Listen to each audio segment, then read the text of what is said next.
სპეციალურ საგამოძიებო სამსახურის და პერსონალურ მონაცემთა დაცვის სამსახურის ნორმების ცვლილება და შესაბამისად მათ შორის ვენეციის კომისიის რეკომენდაციების გათვალისწინებით. მეორე გახლავთ ანტიკორუფციული ბიუროსთან დაკავშირებული ნორმებთან დაკავშირებული ნორმების მსჯელობა და მესამე გახლავთ საერთო სასამართლოების შესახებ კანონმდებლობაზე საუბარი. დღეს ჩვენ ვთხოვეთ ასევე რომ ამ ფორმას დაესწრონ ანტიკორუფციული ბიუროს, სპეციალურ საგამოძიებო სამსახურის და პერსონალურ მონაცემთა დაცვის სამსახურის წარმომადგენლები, იმისთვის რომ მათთან ერთად განვიხილოთ ის თუ რა შეიძლება შეიცვალოს გაუმჯობესდეს ამ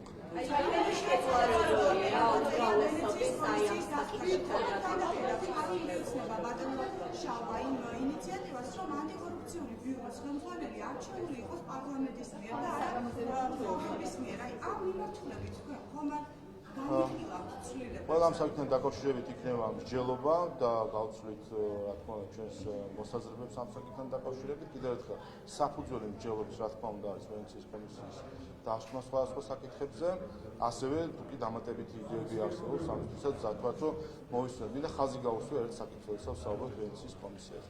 ვენეციის კომისიის დასკვნა ეს გახლავთ რეკომენდაცია. ვენეციის კომისია არ არის მეორე პალატა და არ არის საქართველოს საკანონმდებლო ორგანო. საქართველოში კანონებს იღებს საქართველოს პარლამენტი და საქართველოში კანონები მიიღება ქართული ხალხის სახელით და მათ მიერ არჩეული პარლამენტის წევრების მიერ. რეკომენდაციებს ვიღებთ როგორც რჩევას, რომელიც შეიძლება გავითვალისწინოთ, შეიძლება არ გავითვალისწინოთ. ჩვენ გვაქვს ერთი მიდგომა, რომელთაც შეთანხმებული ვართ ევროკავშირთან. ვენეციის კომისიის რეკომენდაციებთან დაკავშირებით. რომ ჩვენ ან ვითვალისწინებთ ვენეციის კომისიის რეკომენდაციებს, ან თუ არ ვითვალისწინებთ, ხსნით თუ რატომ არ ვითვალისწინებთ ვენეციის კომისიის რეკომენდაციებს. ეს არ გახლავთ დირექტივა და არ გახლავთ დოგმა ვენეციის კომისიის დასკვნა, ამიტომ რა თქმა უნდა ეს არის მსჯელობის საკითხი ყოველთვის. იმ შემთხვევაში, როდესაც არ ხდება გათვალისწინება, მაგალითად საარჩევნო კოდექსთან დაკავშირებით, ჩვენ ხსნით კიდევაც და განმარტავთ რატომ არ ვითვალისწინებთ და მიგვაჩნია რომ ჩვენი არგუმენტი უფრო წონადი არის ამ დროს.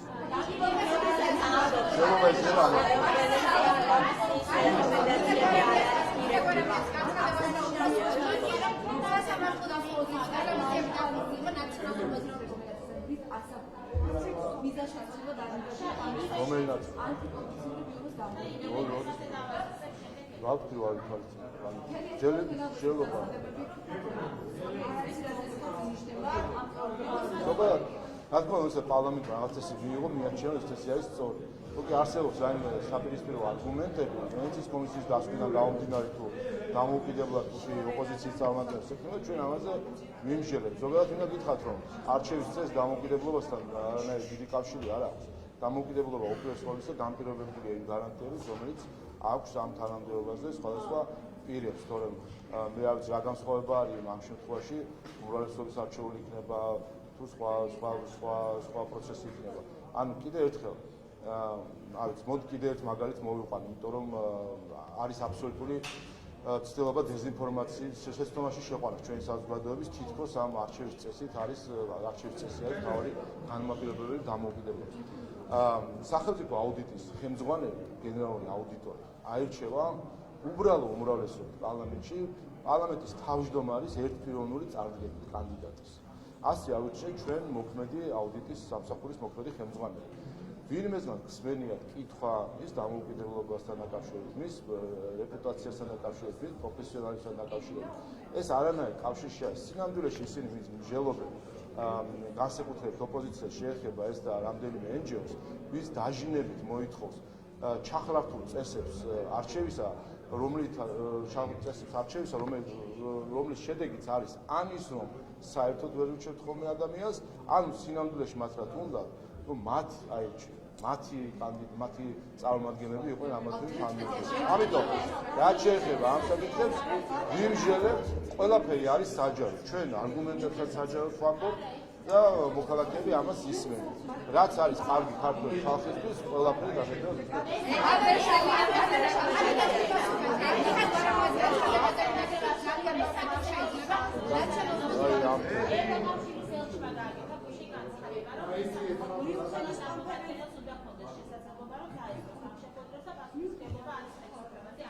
ამის შემდეგ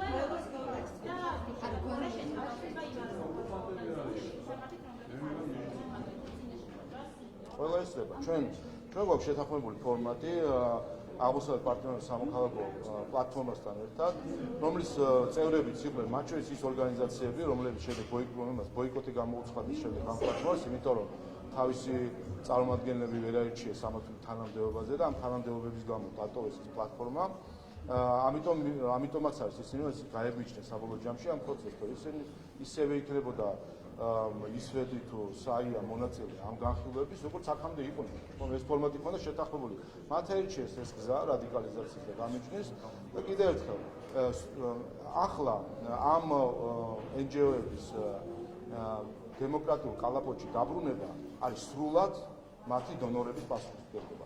მხოლოდ მათ დონორებს შეუძლიათ, რომ რადიკალიზირებული NGO-ები, რომლებიც თანამდებობების გამო გაემიჯნენ პლატფორმას, გაემიჯნენ მათ შორის 9 პუნქტთან დაკავშირებით მსჯელობას, იმიტომ რომ იქნებოდნენ რა თქმა უნდა ამის მონაწილე, მათი დაბრუნება ამ ფორმატში დემოკრატიულ კალაპოტში შეუძლიათ მხოლოდ მათ დონორებს.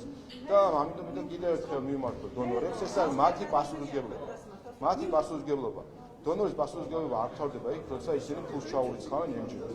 ამ ფულს მიყვება მათივე პასუხისმგებლობა, იმიტომ რომ როდესაც ამ ფულის გამოყენება NGO-ს ხედავთ იმგვარ, რომ ისინი ხელს უშლიან დემოკრატიულ პროცესებს და საბოლოო ჯამში ხდებიან პრობლემა დემოკრატიისთვის, რა თქმა უნდა ეს არის სრულად შემდეგ უკვე დონორების პასუხისმგებლობა ამ საკითხში. ამიტომ მე მოუწოდებ კიდევ ერთხელ დონორებს, რომ გააკეთონ ყველაფერი, რათა მათი დაფინანსებით მოქმედმა NGO-ებმა უარი თქვან რადიკალიზმზე, დაუბრუნდნენ დემოკრატიულ პროცესებს და იყვნენ მონაწილე საქართველოს ევროპული მომავლის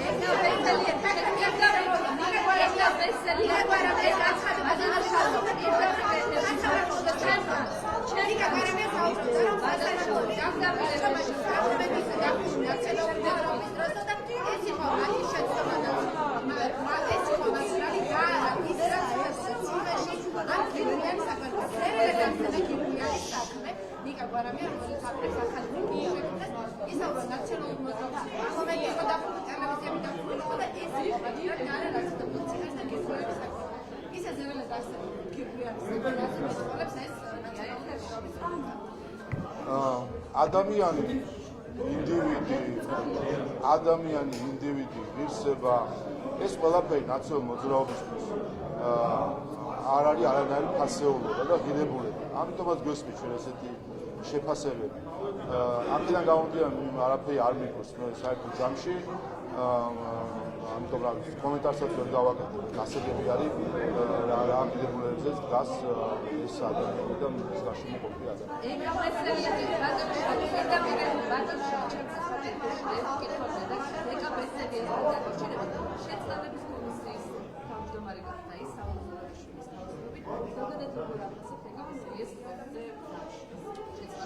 მე ერთადერთ რამეს მოუწოდებდი მედიას დაინტერესდეს ქალბატონ ბესელიას უცხოური დაფინანსება. ქართულ ეკა ბესელია მე პირადად ვერ ჩამოყალიბდი ის პოლიტიკოსია თუ NGO სექტორის წარმომადგენელი. მას აქვს NGO, რომელიც ფინანსდება უცხოეთიდან და ამავე დროს ის არის პოლიტიკოსი. ეს არის აბსოლუტური ინტერესთა კონფლიქტი და შეუთავსებლობა. ამიტომ უპირველეს ყოვლისა მას მოუწოდებ, რომ გაასაჭირო საკუთარი უცხოური დაფინანსებები და შემდეგ მათ შორის აქედან ამის შემდეგ იმჯეროს საზოგადოებამ, რომ როდესაც პოლიტიკოსი ფინანსდება უცხოეთიდან პირდაპირ წყაროებით, როგორ შეიძლება მას ჰქონდეს ნდობა ქართული საზოგადოების მიერ.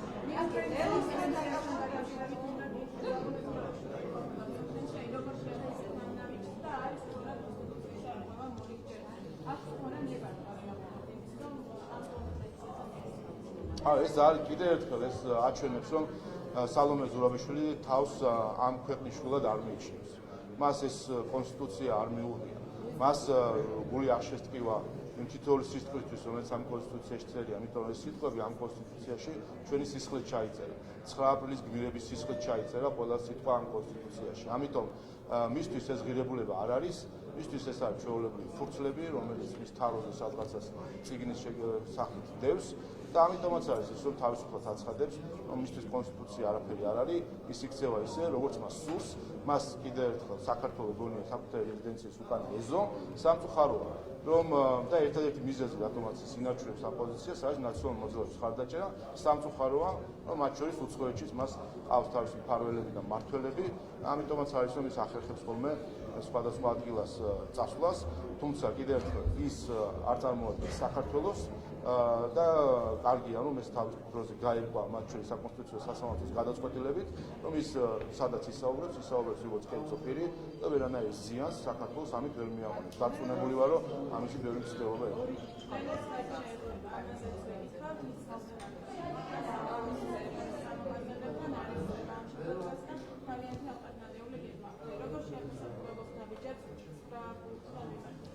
ლელომ ეს პირველი შემთხვევა არ არის, როდესაც ლელო ბოიკოტს უცხადებს დემოკრატიულ პროცესებს პარლამენტში. სამწუხაროა, რომ ზუსტად მაშინ, როდესაც ის ბოიკოტში არის საპარლამენტო მუშაობისა, მას ევროკავშირის რეზიდენციაში კარებს უხსნიან და ხვდებიან. ეს რა თქმა უნდა ახალისებს რადიკალიზმს საქართველოში, ამიტომ ჩემი სურვილი იქნებოდა, რომ ჩვენი უცხოელი პარტნიორებმა რაც შეიძლება მკაფიოდები იყვნენ ხოლმე ამ დროს. ის ვინც ახდენს რადიკალიზაციას, არ შეიძლება მოხდეს მათი ვთქვათ სალონურ წესში მიღება და მათთან საუბარი.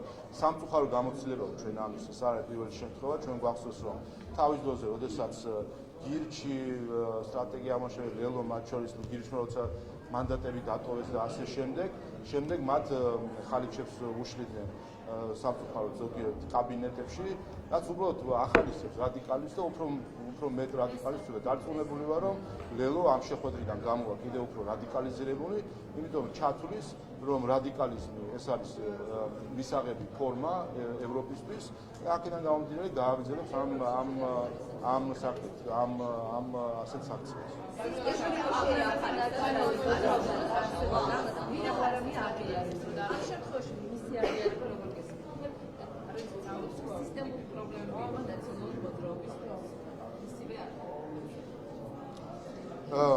კიდევ ერთხელ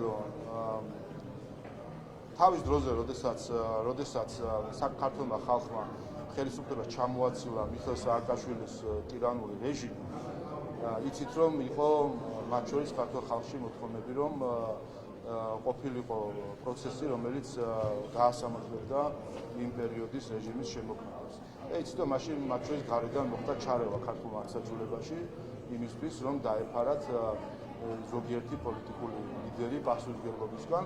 ჩვენ მიხეილ სააკაშვილის მაგალითს ხედავთ, თუ როგორი არის ასეთი გარეჩარევა ქართულ მართლმსაჯულებაში, იმისთვის რომ დამახინჯდეს, ხელი შეეშალოს მართლმსაჯულების აღსრულება. ჩვენ ხედავთ რა ენერგია იხარჯება მიხეილ სააკაშვილზე, ყალბის სტატიებით, ყალბი ექსპერტიზებით, უცხოელი პოლიტიკოსების ყალბი განცხადებებით და თქვენ წარმოიდგინეთ რა სიტუაცია იყო 10 წლის წინ, როდესაც უფრო დიდი ტალღა იყო მაშინ იმისთვის, რომ ნაციონალური მოძრაობის უცხოელ მფარველებს აერიდებინათ მათთვის დამსახურებული სასჯელი და სასამართლო. ამიტომ თავის დროზე სამწუხაროდ ვერ მოხდა გარედან ჩარევის გამო მართლმსაჯულების აღსრულება. დღეს ნაცვლად იმისა, რომ ამ ადამიანებს ეს დამოკიდებულება ქართული ხალხის და მათ შორის ის რომ გარკვეულწილად ქართულმა ხალხმა გარკვეულწილად მიიღო ეს მოცემულობა, ნაცვლად ამისა ამ პასუხად უბრუნებენ ქართულ ხალხს კვლავ რადიკალიზაციას, უბრუნებენ კვლავ იგივე რეჟიმის აღდგენის მოხარეს.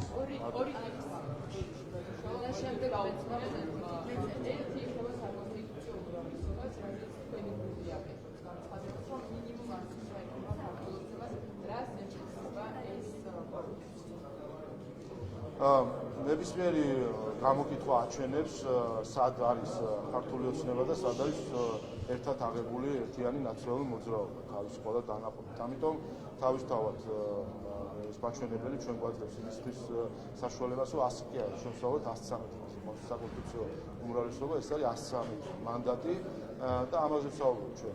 ის რომ ქართული ოცნება არჩევნებს იგებს, ეს მე მგონი არავის უკვე ცნობს არ იღებს. მნიშვნელოვანია, რომ ჩვენ გარდა დამაჯერებელი მოგებისა არჩევნების, რომ ქართულმა ხალხმა საბოლოოდ ხმა გააგონოს ყველას, ქვეყნის შიგნითაც და გარეთაც, ყველა რადიკალს, რომ ქართული ხალხი არ დაუშვებს მიხეილ სააკაშვილის რეჟიმის რეკონსტრუქციას, ამიტომ მნიშვნელოვანია დაირაზმოს ქართული ხალხი და საკონსტიტუციო უმრავლესობა მიენიჭოს საქართველოს.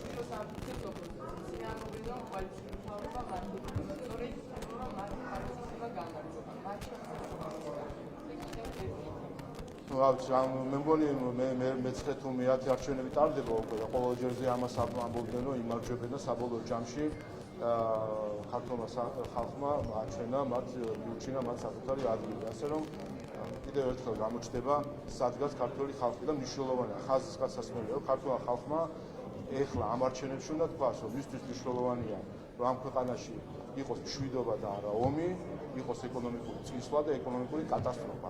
ეკონომიკური კატასტროფა ეს არის ოპოზიციისთვის მისცემა, ოპოზიციისთვის ეს არის ომი საქართველოში, ამიტომ ქართულმა ოცნებამ უნდა მიიღოს საკონსტიტუციო უმრავლესობა, იმისთვის რომ ყველა ქვეყნის შიგნითაზე ხარისხს დაინახოს საქართველოს ხალხის აფიო არჩევნები.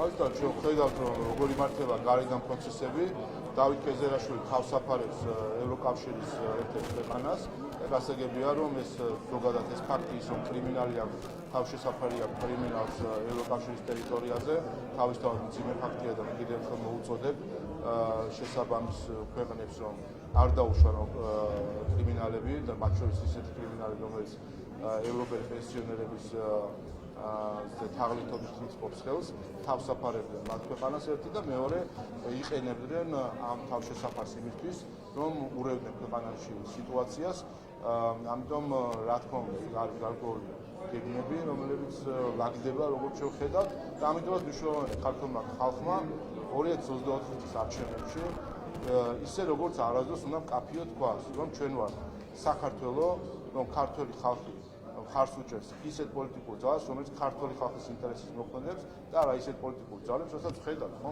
მათთვის საქართველოს ინტერესი ოპოზიციისთვის არის ნული.